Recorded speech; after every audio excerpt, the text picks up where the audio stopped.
And friends, इस video में हम बात करेंगे लिबरल्स। लिबरल्स को ये मूवियाँ बहुत पसंद आएंगी, उन मूवीज़ के बारे में हम बात करेंगे। तो चलिए चलते हैं, स्टार्ट करते हैं। तो सबसे पहले आती है 10वें नंबर पे मूवी OMG 2, ओ माई गॉड 2। ठीक है, तो ये मूवी थी बेस्ड सेक्सुअल, कह सकते हैं कि एक सेक्स एजुकेशन देने के लिए बनाई गई थी ये मूवी। हालांकि मूवी ने काफ़ी अच्छा परफॉर्मेंस दिया, लेकिन जो कंजर्वेटिव माइंडसेट के लोग हैं उनको ये मूवी पसंद नहीं आई, या फिर उन्होंने इसका बाइकआउट भी किया कई लोगों ने। लेकिन मूवी ने काफ़ी अच्छा बिजनेस किया और साथ ही साथ 221 करोड़ रुपए का कमाए against the budget of 50 crore. और मूवी की रेटिंग जो रही IMDb पे वो भी रही 7.6। और इस मूवी में जिन्होंने मुख्य किरदार निभाए थे वो थे अक्षय कुमार और पंकज त्रिपाठी, जिन्होंने काफ़ी अच्छी एक्टिंग करी। और मूवी भी काफ़ी अच्छी थी देखने में और काफ़ी इंटरेस्टिंग भी थी, कॉमेडी भी थी मूवी में। हालांकि बस ये कंट्रोवर्सी रही कि कुछ कंजर्वेटिव लोगों को ये मूवी पसंद नहीं आई। अगर आप इस मूवी को देखना चाहते हैं तो आप इस मूवी को देख सकते हैं नेटफ्लिक्स पर। 9वें नंबर पे है मूवी सैम बहादुर। ये मूवी बायोग्राफिकल वॉर ड्रामा है based on the field marshal Sam Manekshaw. ठीक है, तो ये मूवी भी बहुत ही अच्छी थी, बहुत शानदार बनाई गई थी।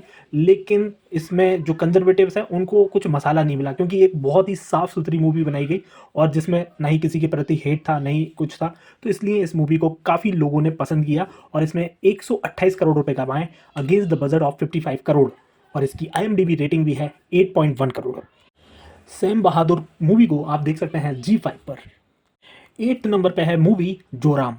जोराम मूवी एक बेस्ड है एक आदमी और उसके इन्फेंट बच्चे पे, और एक कह सकते हैं कि एक सिस्टम के अगेंस्ट वो जो होता है उसमें दिखाया गया है काफ़ी कुछ। हालांकि ये मूवी कह सकते हैं कि काफ़ी कुछ कंट्रोवर्शियल है। ठीक है, हालांकि मूवी ने ज़्यादा पैसे नहीं कमाए और सिर्फ 7.54 रेटिंग है IMDb पर, काफ़ी अच्छी रेटिंग है। लेकिन मूवी बेस्ड थी किसी कह सकते हैं कि सिस्टम के अगेंस्ट, तो इसमें भी एक्चुअली में कंजर्वेटिव्स को ये बिल्कुल भी पसंद नहीं आई। और लिबरल्स तो हालांकि कह सकते हैं कि इनको ये पसंद आएगी ही, क्योंकि उस तरह की मूवी है ये। लेकिन ये मूवी कह सकते हैं कि काफ़ी अच्छी एक्टिंग करी थी इस मूवी में मनोज बाजपेयी जी ने। और ये मूवी अभी तक किसी भी प्लेटफॉर्म पे अवेलेबल नहीं है, तो आप अगर देखना चाहें तो आपको आई थिंक मे बी थोड़ा वेट करना पड़ सकता है। 7वें नंबर पे है मूवी रॉकी और रानी की प्रेम कहानी। ये एक बहुत ही साफ़ सुथरी कह सकते हैं कि एक सेक्सुअल लिबरेशन की मूवी है।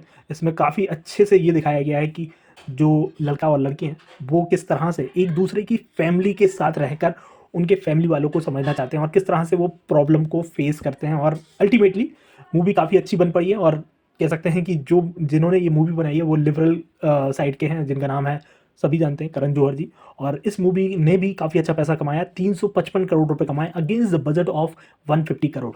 और इसकी IMDb रेटिंग भी है 6.6। इस मूवी को आप देख सकते हैं प्राइम पर। 6 नंबर पे मूवी है टाइगर 3। टाइगर 3 जिसमें दिखाया गया है कि किस तरह से टाइगर यानी कि रॉ का एजेंट मतलब कह सकते हैं, लेकिन हालांकि उसमें नाम चेंज किया है, जो इंडियन एजेंट है मतलब हमारे टाइगर सलमान खान, वो किस तरह से मतलब इस मूवी में थोड़ा सा ये कंट्रोवर्शियल ही है कि वो मतलब कूप से बचाते हैं हमारे मतलब कह सकते हैं एनिमी कंट्री को, जो जिसको माना जाता है एनिमी कंट्री, उस कंट्री की गवर्नमेंट को कूप से बचाते हैं। मतलब वहाँ पर डेमोक्रेसी रहे, डेमोक्रेसी ना जाए, उसके लिए वो एक तरह से पूरा जो भी एजेंट्स हैं उनके खिलाफ काम करते हैं। और इस बार जो जिस कंट्री को मतलब कह सकते हैं एनिमी कंट्री है, उस कंट्री की ही गवर्नमेंट को बचाते हैं, इस तरह से दिखाया गया है। और इस मूवी ने भी कमाए हैं 466 करोड़ रुपए against the budget of 300 crore. और IMDb पर रेटिंग है 6। और इस मूवी को भी आप देख सकते हैं प्राइम पर। 5th नंबर पे आती है मूवी डंकी, जो कि एक डंकी फ्लाइट पर बेस्ड है, जो कि एक इनलीगल इमिग्रेशन टेक्निक है कि किसी भी देश में डंकी रूट से जाके आप वहाँ पर रहने लगते हैं। इस तरह से इसमें पूरी एक कहानी बताई है किस तरह से पंजाब के लोग या किसी भी स्टेट के लोग जो होते हैं वो किस तरह से डंकी फ्लाइट का यूज़ करते हैं किसी मतलब जैसे कि इंग्लैंड हो गया, अमेरिका हो गया, इन सारी कंट्रीज़ में जाने के लिए।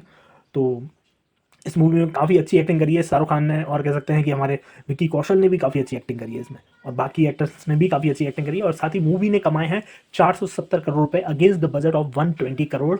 और IMDb रेटिंग रही है इसकी 7.3, काफ़ी अच्छी रेटिंग रही है। और ये थर्ड मूवी थी शाहरुख खान जी की। तो फर्स्ट मूवी थी उनकी पठान, उसके बाद आई थी जवान और उसके बाद आई ये।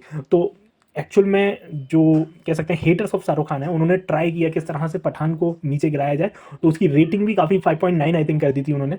हालांकि शुरुआत में वो 8 थी, और फिर सेकंड मूवी आई उनकी, क्योंकि पठान थी ना वो बहुत ज़्यादा बड़ी हिट हो गई, 1000 करोड़ कमाए। दूसरी मूवी जब आई जवान, तो उस टाइम पे जो भी हेटर्स थे शाहरुख खान जी के, वो सारे फिर उन्होंने कहा आप क्या ही करें, अब तो मूवी हिट ही जा रही है। और फिर उस मूवी ने भी एक 1148 करोड़ कमाए थे, और उस मूवी की जो रेटिंग थी वो 7 रही। हालांकि कुछ लोगों ने फिर भी ट्राई किया होगा रेटिंग को गिराने के लिए, लेकिन ये थर्ड मूवी थी, तो अब कितने बार कितनी ही रेटिंग गिराई जाए, तो फिर 7.3 रेटिंग गिराई। और मैं कह सकता हूँ कि जो उनकी दोनों मूवीज थी पठान और जवान, उस मूवी को हिट कराने में भी काफ़ी कुछ उनके हेटर्स का ही काम था, क्योंकि उन्होंने इतना ज़्यादा पॉपुलैरिटी कर दी, तो वो मूवी बहुत ज़्यादा हिट हो गई। और इसी वजह से ये मूवी अच्छी थी डन की, तो इसीलिए इसने नॉर्मल पैसे कमाए, 470 करोड़ कमाए बिना किसी टेंशन के, क्योंकि इस बार जो हेटर्स थे वो समझ गए थे कि जितनी ज़्यादा हेट करेंगे तो उतनी ज़्यादा और मूवी हिट हो जाएगी। तो इस वजह से ये मूवी ठीक रही और अच्छे पैसे कमाए। और लेकिन ये मूवी अभी तक किसी भी प्लेटफॉर्म पे अवेलेबल नहीं है, हालांकि इसको बताया जा रहा है जियो सिनेमा पे मे भी रिलीज़ किया जाएगा OTT के थ्रू। और फोर्थ नंबर पे है मूवी फराज। ये मूवी ने कुछ ज़्यादा पैसे नहीं कमाए, लेकिन इसकी जो IMDb रेटिंग है वो भी ठीक ठाक है, मतलब 5 है।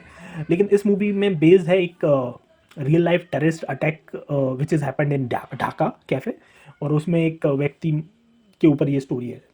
और इस मूवी को भी जो लिबरल्स का पसंद करने का बजाय कि कैसे एक मुस्लिम कंट्री बांग्लादेश खुद टेररिज्म से प्रभावित है, तो इसमें एक रियलिटी दिखाई गई है। लेकिन जो राइट विंग कह सकते हैं, जिनको कंजर्वेटिव कह सकते हैं, उन लोगों को ये पसंद नहीं आता, क्योंकि वो एक कह सकते हैं स्टीरियो टाइप तरीके से मूवीज़ को देखते हैं।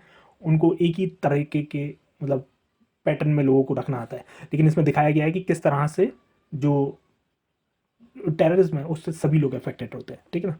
तो ये एक रियल चीज़ बताई गई है, किस तरह से मूवीज़ को हमें समझ के चलना चाहिए, किस तरह हर व्यक्ति अफेक्टेड है टेररिज्म से, तो इसके अगेंस्ट होना चाहिए। थर्ड नंबर पे मूवी आती है पठान। बहुत ही शानदार मूवी। इसमें भी मैंने जैसा कि आपको पहले ही बता दिया है, ये मूवी बेस्ड है इंडियन कह सकते हैं इंडियन ऑफिस, जो रो एजेंट नहीं है, रो एक्चुअल में नाम नहीं है, लेकिन जो इंडियन एजेंट है वो किस तरह से इस मूवी में दिखाया गया प्रॉपर, कि एक पाकि जनरल है जो हायर करता है प्राइवेट एजेंट को, जिसका नाम जो मतलब जो है हमारे जॉन अब्राहम जी, और जॉन अब्राहम जी अटैक करते हैं, तो उससे पूरे वर्ल्ड को और किस तरह से बचाते हैं पठान। और ये मूवी ने भी काफ़ी अच्छा पैसा अर्न किया, 1050 करोड़ रुपए कमाए, और against the budget of 240 crore. और इसकी IMDb रेटिंग 5.9, जैसा कि मैंने आपको बता दिया था कि इसकी रेटिंग काफ़ी गिराने का प्रयास किया गया, और इसी कारण से ये मूवी और ज़्यादा हिट हुई। हालांकि मूवी उतनी भी ज़्यादा अच्छी नहीं थी, लेकिन जो मूवी इस साल आई है उसमें कह सकते हैं कि काफ़ी अच्छी मूवी आई है, तो इस वजह से मूवी भी हिट हुई, और साथ ही साथ इसने पैसे भी खूब कमाए। इस मूवी को आप देख सकते हैं प्राइम पर। दूसरे नंबर पे है मूवी जवान। जैसा कि मैंने आपको कहा था, second movie of Shahrukh Khan, और इस मूवी में भी शाहरुख खान ने एक कह सकते हैं किस तरह से लेसन सिखाया करप्ट पॉलिटिशियंस को, करप्ट बिजनेसमैन को, और जो कॉमन मैन है उसको जस्टिस देने का इसमें प्रयास दिखाया गया है इस मूवी के द्वारा। तो इस मूवी को भी लिबरल्स बहुत पसंद कर रहे हैं, लेकिन वहीं पर बात आती है कंजर्वेटिव साइड को, वो ये मूवी इस तरह की मूवियाँ पसंद नहीं करता है। और इस मूवी ने भी कमाए 1148 crore against the budget of 300 crore, और इसकी IMDb रेटिंग रही 7। और इस मूवी को आप देख सकते हैं नेटफ्लिक्स पर। और इस साल की सबसे ज़्यादा ज़बरदस्त मूवी जो फर्स्ट नंबर पर रही है उसका नाम है 12th फेल। ये मूवी बेस्ड है real life IPS officer Manoj Kumar Sharma ji के ऊपर, और इस मूवी में दिखाया गया है किस तरह से आप अपनी ज़िंदगी में रीस्टार्ट कर सकते हैं। अगर मान लीजिए आप कभी भी ज़िंदगी में किसी चीज़ के प्रति चाहत रखते हैं, मतलब एक डायलॉग है, अगर आप मेहनत करेंगे तो डेफिनेटली सक्सेस मिलेगी। और शाहरुख खान जी का एक डायलॉग है, अगर किसी चीज़ को आप शिद्दत से चाहोगे तो पूरी कायनात उसको आपसे मिलाने में लग जाती है।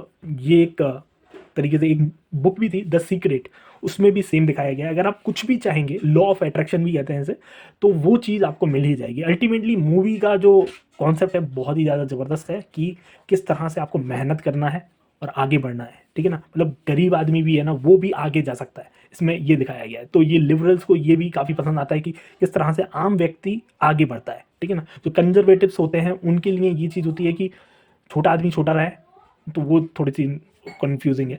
लेकिन जो प्रोग्रेसिव होते हैं वो लोग इस चीज़ को पसंद करते हैं कि छोटा आदमी भी आगे बढ़ के जाए। और इस तरह से इस मूवी ने भी काफ़ी अच्छा बिजनेस किया। हालांकि मूवी बहुत कम स्क्रीन्स पर दी गई थी, इस वजह से सिर्फ मूवी 66 करोड़ रुपए कमाई, लेकिन बजट था इसका 22 करोड़ रुपए।